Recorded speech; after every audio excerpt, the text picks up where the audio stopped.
Assalamualaikum warahmatullahi wabarakatuh. Kembali lagi bersama saya, Adela Nisfi Arliza Alif dari kelas 3AD3 Teknik Kimia Politeknik Negeri Malang. Saya akan melanjutkan pembahasan soal mengenai destilasi fraksinasi seperti yang ada di video saya sebelumnya. Nah, di sini saya akan membahas soal pada buku Genkoplis nomor 11.64. Di soal ini, destilasi benzen toluen menggunakan metode konsentrasi entalpi. Cairan feed berupa benzen toluen masuk dengan laju alir sebesar 100 kg mol per jam pada kondisi boiling point yang mengandung 55 mol persen benzen dan 45 mol persen toluen. Didestilasi pada tekanan 101,32 kPa dan diinginkan hasil destilat dengan fraksi mol destilat sebesar 0,98 dan bottomnya dengan fraksi mol sebesar 0,04. Di sini diketahui reflux rasionya sebesar 1,3 kali R minimumnya. Di sini kita akan mencari yang A, jumlah stage theoreticalnya, dan yang B, menghitung panas kondensor dan panas reboilernya, dan yang terakhir adalah menghitung total minimum stage-nya. Sini yang pertama, kita akan menghitung jumlah stage-nya. Kita akan menggambar dulu diagramnya seperti ini, dengan laju alir yang masuk sebesar 100 kg mol per jam dengan fraksi molnya sebesar 0,55 dan nilai fraksi mol destilatnya sebesar 0,98 dan fraksi mol bottom produknya sebesar 0,04. Yang pertama di sini kita akan membuat kurva dulu, kurva kesetimbangan antara XA-YA yang terdapat pada data tabel 11.11. XA dan YA ini akan diplotkan ke sini, XA-nya sebagai sumbu X dan YA-nya sebagai sumbu Y. Setelah diplotkan, akan menghasilkan kurva seperti ini. Ini adalah kurva antara XA dan YA-nya.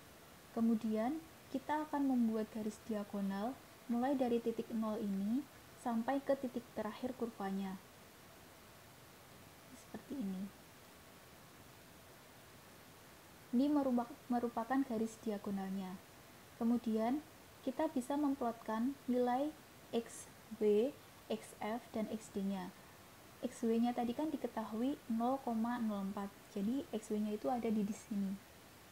Ini adalah nilai dari XW. Kemudian, nilai XF-nya tadi adalah 0,55. Jadi, dia ada di sini. Ini adalah nilai dari XF-nya. Dan yang terakhir adalah nilai XD-nya. XD-nya tadi adalah 0,98, berarti di sini. Ini adalah nilai XD. Nah, kemudian kita akan membuat garis key-line-nya dengan tadi kan diketahui dia masuk dalam kondisi boiling point. Jadi, Q-nya itu sama dengan 1.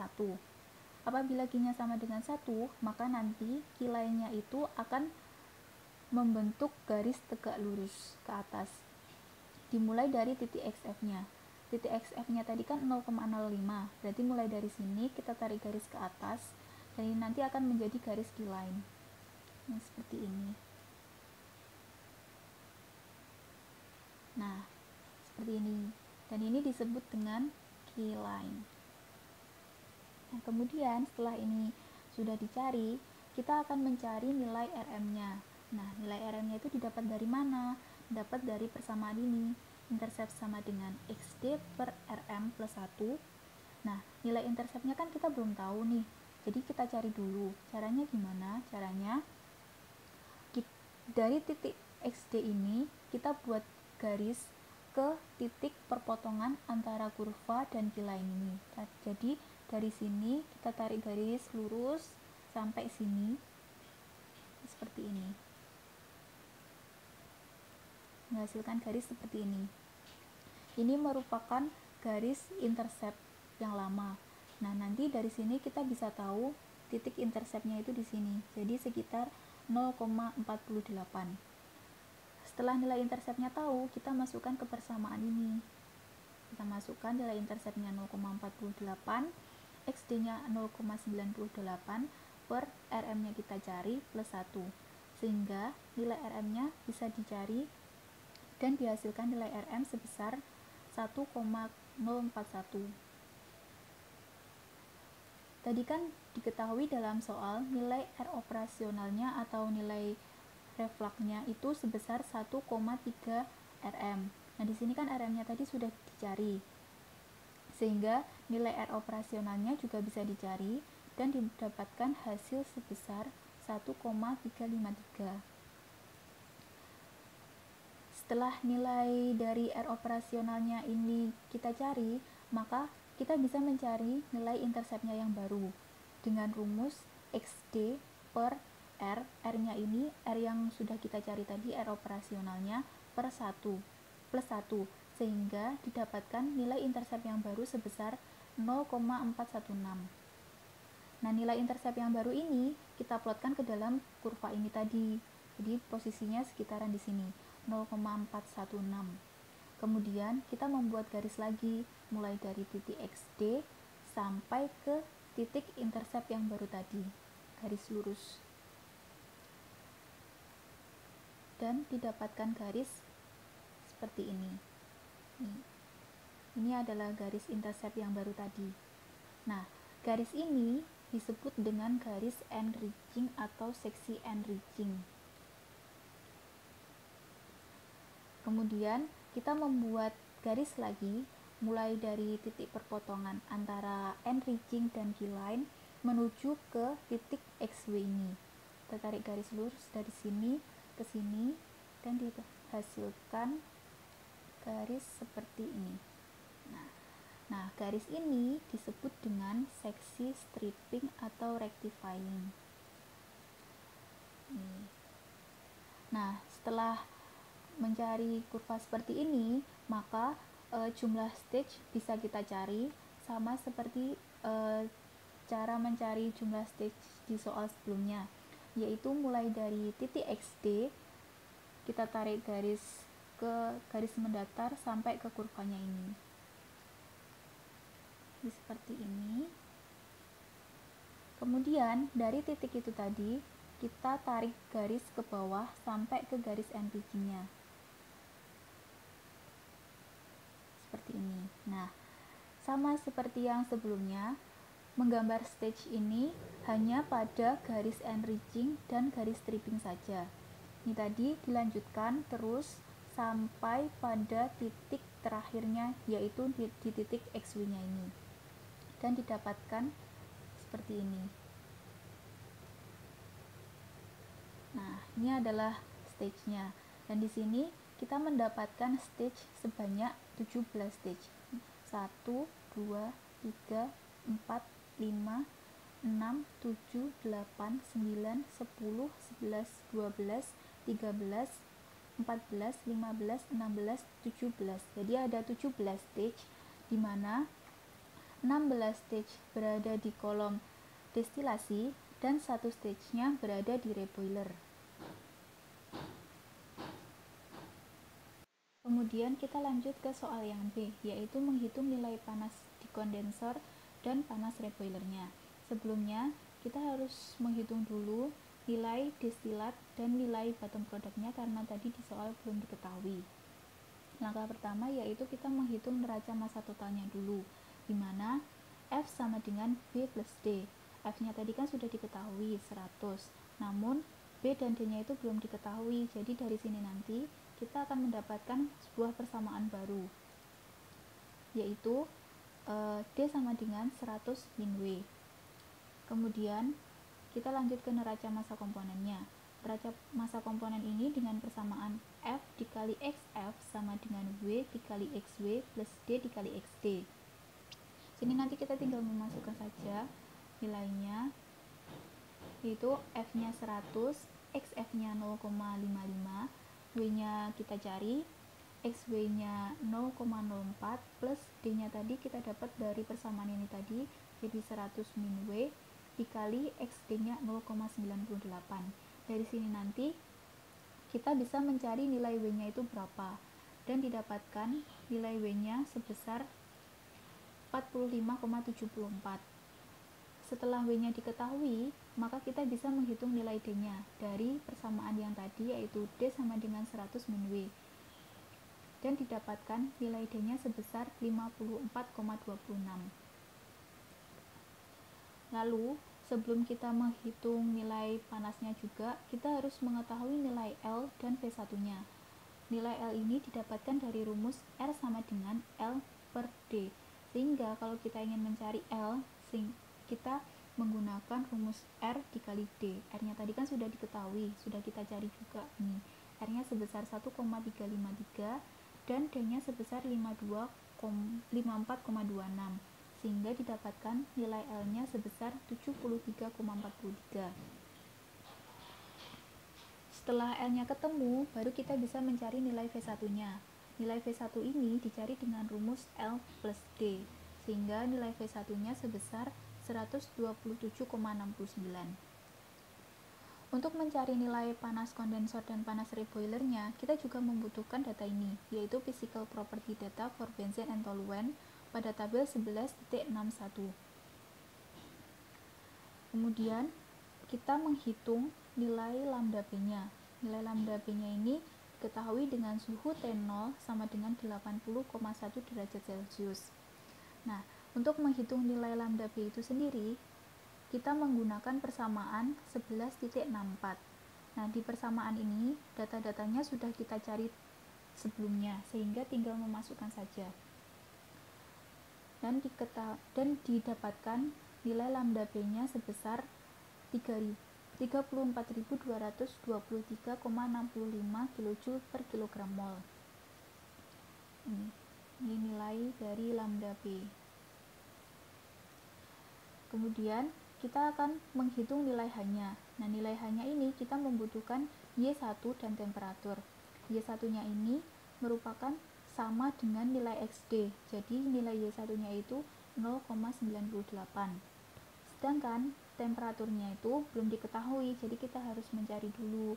Mencarinya dari mana? Dari sini. Menggunakan grafik 11.11. Dari nilai Y1-nya tadi kan 0,98. Dari sini, sekitar di sini 0,98. Kita tarik garis lurus ke atas sampai ke saturated vapor line. Kemudian kita tarik garis ke samping mendatar sampai ke temperatur, sehingga kita bisa mendapatkan nilai temperaturnya. Nah, nilai temperaturnya ini kita dapatkan sebesar 81 derajat Celcius. Kemudian baru kita bisa menghitung nilai H-nya dengan persamaan 11.62 dan didapatkan nilai H-nya sebesar 30.975,4972 kJ per kilogram mol. Kemudian kita menghitung nilai HD. Nilai HD ini kita membutuhkan nilai XD, yaitu 0,98, dan persamaannya pada 11.65 ini, dan didapatkan nilai HD-nya sebesar 124,9074 kJ per kilogram mol. Setelah tadi kita mencari nilai H dan HD, baru kita bisa mencari nilai panas kondensornya. Nah, panas kondensornya ini kita cari dengan persamaan 11.610. Ini V1 dikali H1 dikurangi L dikali HD dikurangi D dikali HD, dan didapatkan besar panasnya sebesar 3.939.313,6 kJ per jam. Ini merupakan nilai panas dari kondensornya. Nah, kemudian kita akan menghitung panas reboilernya. Sebelumnya, kita harus mencari nilai HF-nya dulu.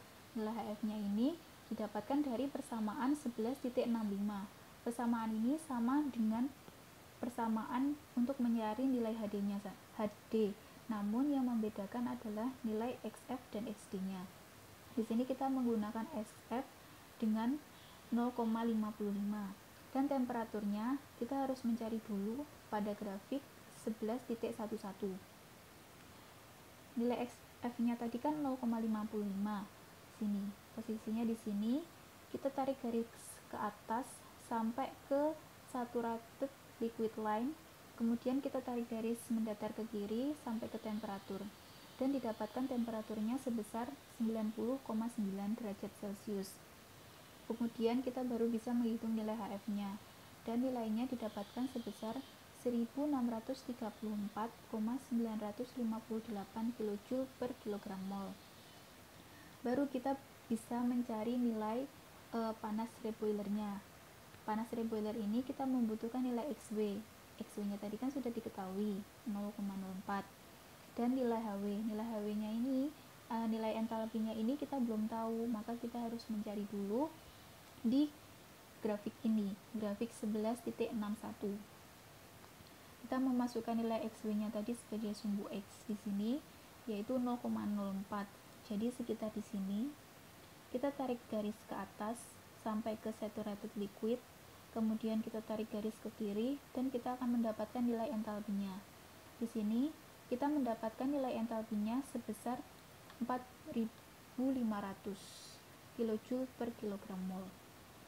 Setelah itu kita baru bisa mencari nilai panas reboilernya dengan rumus D dikali HD ditambah W dikali HW ditambah C min F dikali HF, sehingga didapatkan nilai panas reboilernya sebesar 4.153.456 kJ per jam. Jadi di sini diperoleh nilai HC dan VR-nya sebesar ini.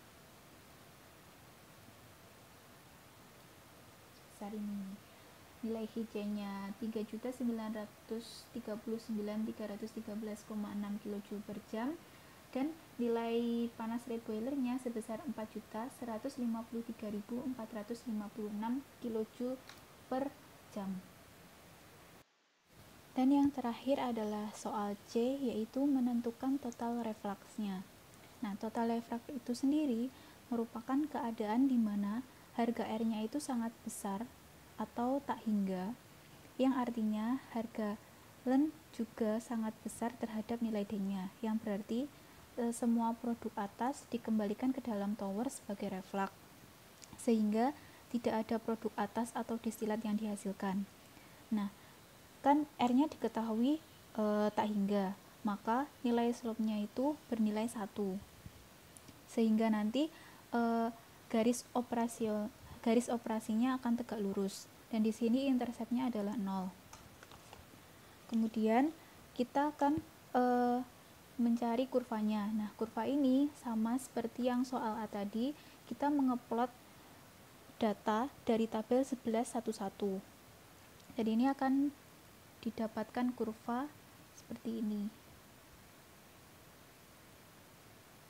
sama seperti kurva yang ada di soal A. Kemudian kita juga akan menarik garis diagonalnya seperti ini. Nah, kemudian kita akan memplotting titik-titik titik XW, XF, dan XD-nya. Ini merupakan nilai dari XW, dan ini nilai XF, dan yang ini adalah nilai XD-nya. Kemudian kita akan membuat menggambar stage-nya sama seperti cara yang A tadi. Dari XD kita tarik garis ke sini sampai titik kurva, kemudian garis ke bawah sampai garis diagonal, dan seterusnya sampai habis di sini, dan akan didapatkan seperti ini. Dan dari sini kita mendapatkan jumlah stage sebanyak 9. 1, 2, 3, 4, 5, 6, 7, 8, 9. Jadi ada 9 stage, di mana 8 stage berada di kolom destilasi dan 1 stage-nya berada di reboiler. Ini.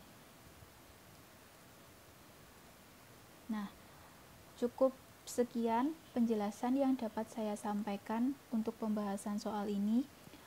Mohon maaf apabila ada kesalahan kata. Wassalamualaikum warahmatullahi wabarakatuh.